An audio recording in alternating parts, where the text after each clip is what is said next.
quiero presentar a un colaborador del programa que formó parte de la Cultureta y que está reclamando minutos. Responde al nombre de Alberto Aparici y es divulgador científico.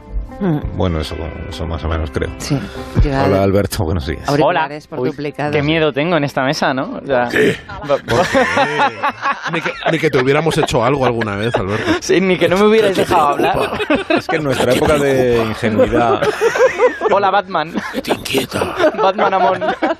En nuestra época de ingenuidad... no sabemos lo que es un agujero negro. Alberto Aparici formaba parte de la Cultureta porque yo siempre pensé que la ciencia era cultura. Muy bien. Luego ya, visto el comportamiento de los culturetas de aquella época, me di cuenta de que era imposible juntaros. Porque... Siendo la ciencia cultura. Porque el problema era los... Siendo la ciencia cultura, el problema era la ignorancia de los culturetas. Siendo JF de ciencias. Siendo JF de ingeniero. Si hablamos de Leonardo da Vinci, no se podría hacer sin la perspectiva científica, ¿no? Efectivamente. Claro, que es la que no vais a tener esta noche. Sí, la vamos a tratar muy poco.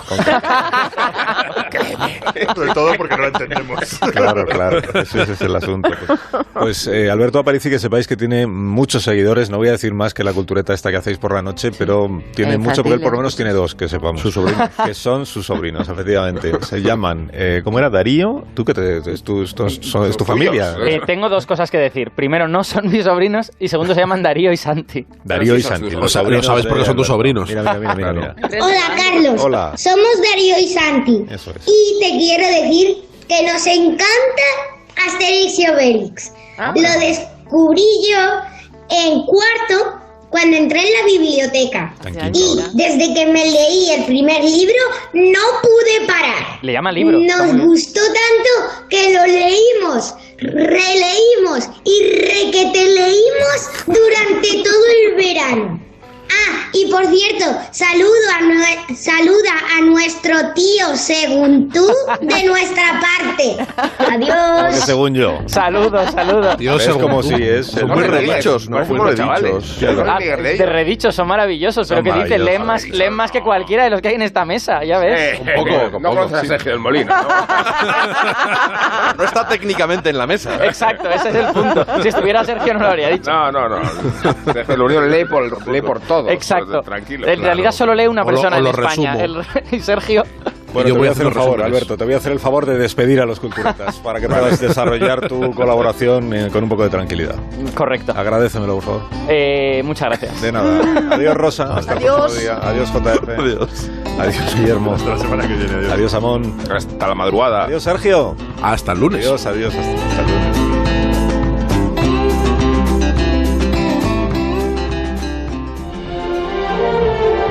Más de uno. La mañana de Onda Cero con Alsina.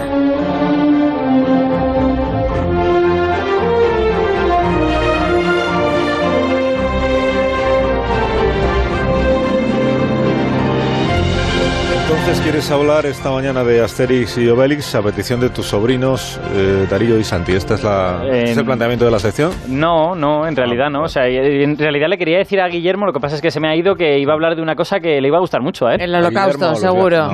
No es el holocausto. Viajes en el tiempo. Pues es lo que le gusta. Tampoco es viajes en el... Bueno, se parece un poco a viajes en el tiempo. Mira, lo que queremos hablar es de bisutería.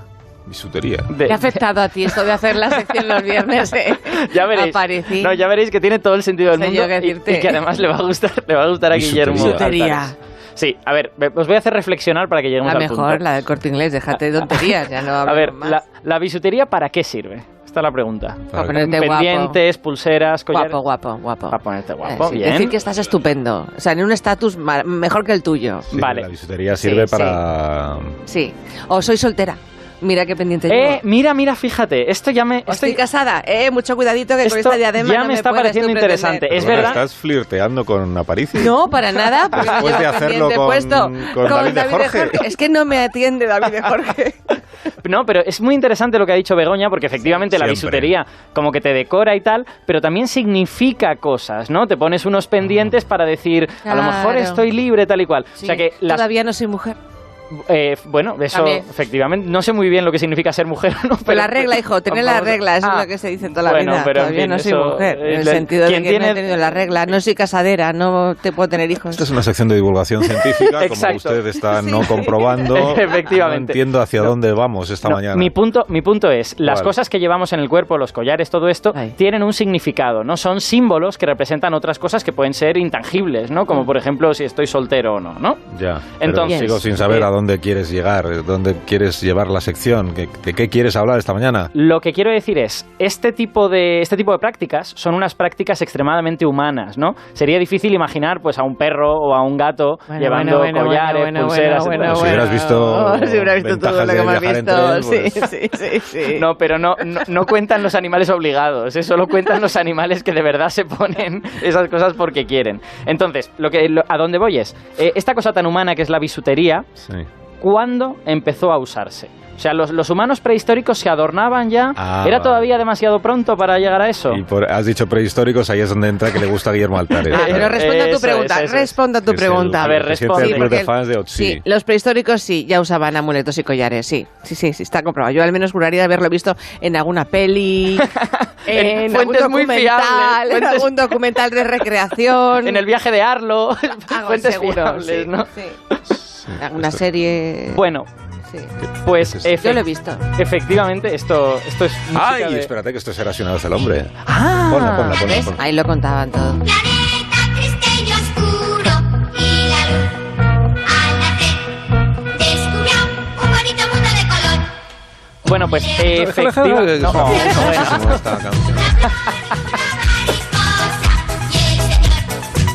¿Tenemos el capítulo entero? No. ¿Esta que estabas diciendo? Perdóname. Sí, estaba diciendo que Begoña tiene toda la razón por segunda vez en el programa de hoy. Sí, que siempre. Efectivamente nuestros antepasados más cercanos, los Homo sapiens, sabemos que ya llevaban este tipo de cosas, ¿no? Y sabemos que pintaban las cuevas, que esas pinturas podían tener significados simbólicos. Claro. Entonces, la siguiente pregunta es, vale, nuestros antepasados bien, pero ¿y los neandertales qué?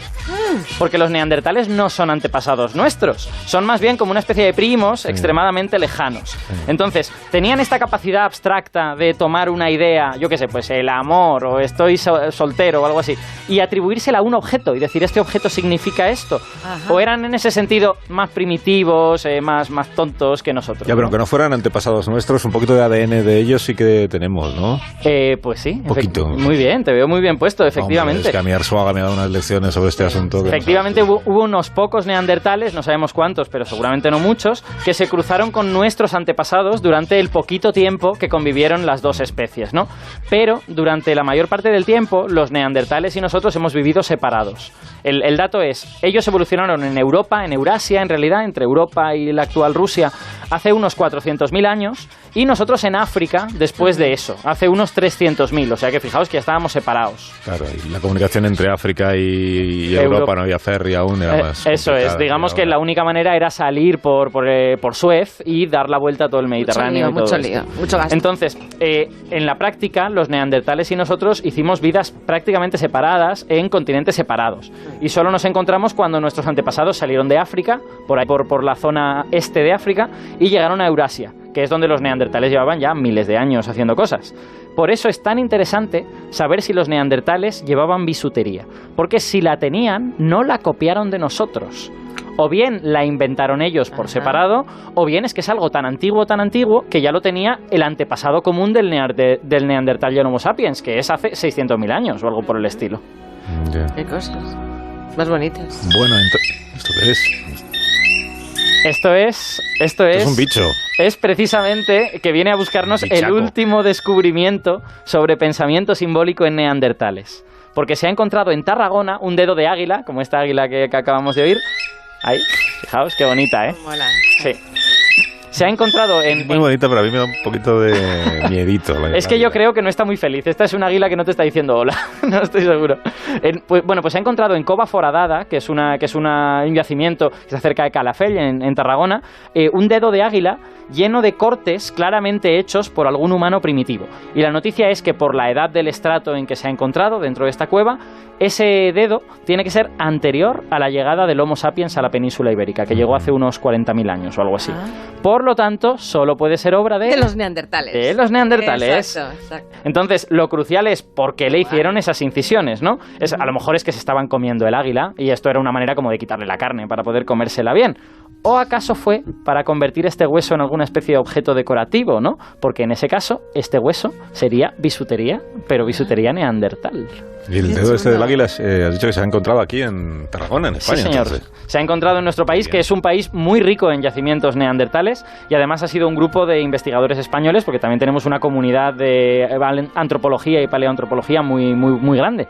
Entonces, este es un descubrimiento súper importante, porque son poquitos los utensilios neandertales que podamos decir, esto no era meramente práctico, esto a lo mejor podía servir para algo más. Y este es uno de los pocos que nos abre esta ventana al posible mundo simbólico de estos primos lejanos, ¿no? Entonces, para hablar de esto, os he traído al estudio... un neandertal. No, ya me gustaría. Dice casi por señas, o sea que fíjate tú. Sería estupendo. Es el autor principal de este estudio en el que se ha encontrado este hueso de águila. Es Antonio Rodríguez Hidalgo, que trabaja en el Instituto de Evolución en África, en Madrid. Ah, qué chulada. Hola, Antonio, buenos días. Hola, buenos días. Igual te habría gustado ser neandertal. Pues no lo tengo muy claro, pero casi. Pero sí que me gustaría que tuviésemos una máquina del tiempo para ver exactamente qué hacían los neandertales, porque tenemos muchas incógnitas alrededor de qué es exactamente lo que hacían. Oye, explícanos primero cómo llegáis hasta el hueso este del dedo del águila, o sea, cómo lo descubrís de entre todos los restos que hubiera allí, ¿por qué os llama o os interesa este en concreto? Bueno, pues esto en realidad es un poco por casualidad. Realmente el proyecto de investigación en esta cova foradada arranca en el año 97 desde la Universidad de Barcelona y continúa a día de hoy.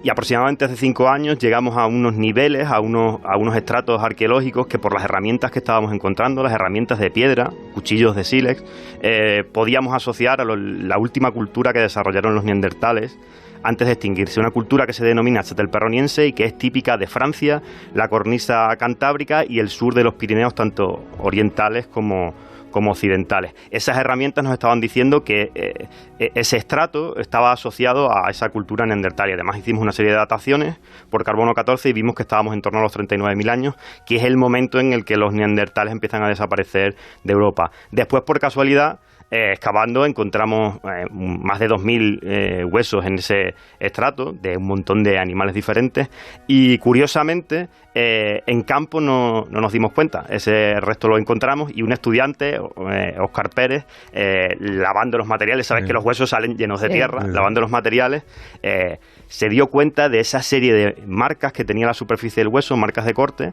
y me envió una foto por teléfono y me dijo, oye Antonio, una falange de lince, porque es el animal más abundante dentro de la cavidad, una falange de lince, un hueso de la mano de un lince lleno de marcas de corte. Y a mí me llamó mucho la atención porque al ver la foto me di cuenta enseguida, soy especialista en huesos de animales, que no era un lince, sino que era un águila.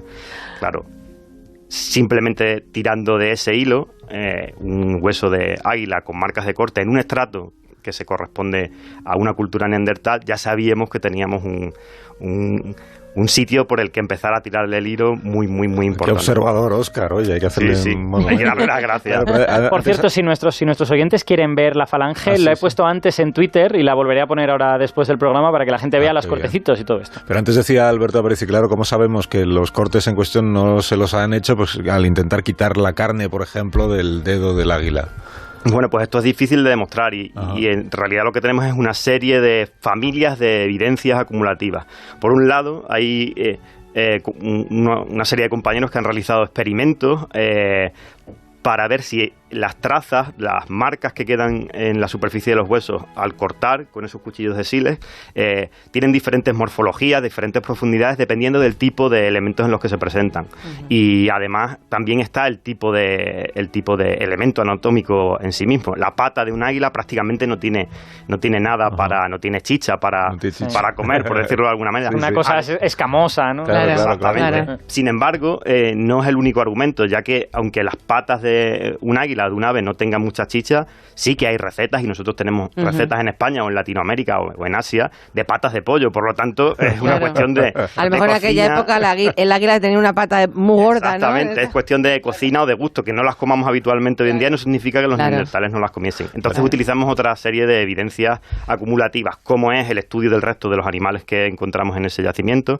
Solo encontramos los restos de básicamente mamíferos y sobre todo carnívoros carnívoros y ungulados, y muchas aves pequeñas, pero muy pocos restos de grandes rapaces. Además, esos restos, básicamente águilas imperiales, además esos restos solo pertenecen a las patas, no encontramos los esqueletos enteros. Por lo tanto, esas patas han llegado allí aisladas. Y además encontramos la parte anterior de las patas con esas marcas que nos permiten inferir que se trataba de un procesamiento para obtener la última falange, la garra, esta garra afilada de las águilas. Además, por comparación con lo que encontramos en yacimientos del Paleolítico Superior, asociados a nuestra cultura, a nuestra especie humana Homo sapiens, y el tipo de collares o de adornos que encontramos en sociedades tradicionales actuales, como los indios americanos, toda esa serie de evidencias metidas en una batidora y con años de estudio, terminan por darnos como resultado esta hipótesis. Esto es muy de ciencia, que las cosas se hacen por acumulación y no tanto por enormes descubrimientos que son muy claros de buenas a primeras. Porque un niño aburrido en el rincón de pensar que la han dejado ahí y está dale que te pego con un... Eso no puede ser, porque podría ser, ¿no? No sabemos quién lo hizo, claro. No sabemos si había una persona dentro del grupo, de este grupo de neandertales, dedicado a realizar esa joyería, una especie de... Bueno, es fácil pensar en un chamán que es el que hace este tipo de joyas, porque son muy importantes, y entonces hay una persona especializada en esto, o simplemente es una cosa que hacían todos los individuos, o que podían llegar a hacer incluso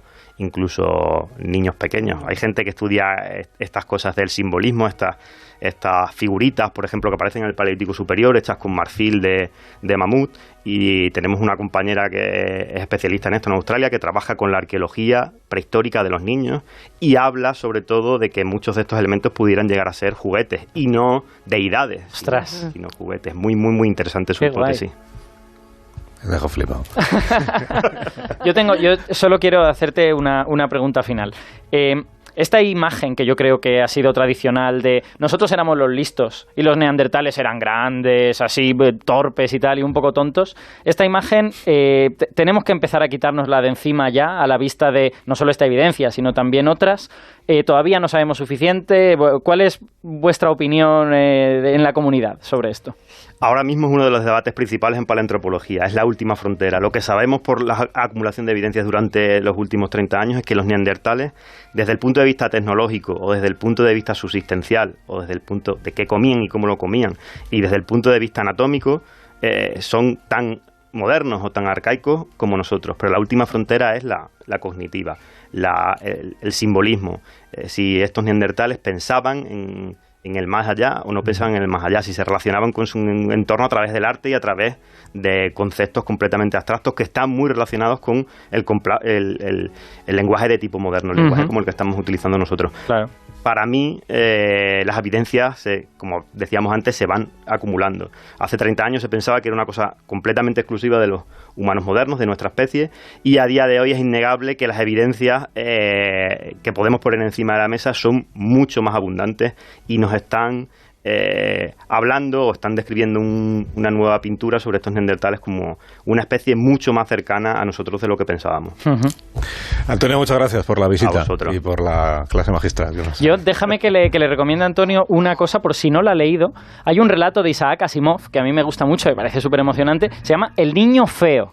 ¿Vale? Y va sobre precisamente... Hombre, pero no le digas eso, Antonio. No. Es súper bonito porque va sobre que se construye una máquina del tiempo. Se construye una máquina del tiempo que consigue devolver al pasado una habitación. Y la devuelven a la época en que había neandertales y raptan a un niño neandertal. Jesús. Y es el niño feo. Y hay una mujer que le cuida y suceden una serie de cosas. El relato es maravilloso. El niño feo. Un abrazo, Antonio. Otro para ti, Alberto. Hasta la semana que viene. Muy bien. Adiós. De momento las noticias de las 12. Luego viene Guillermo César. Más de uno en Onda Cero. Donde Alsina.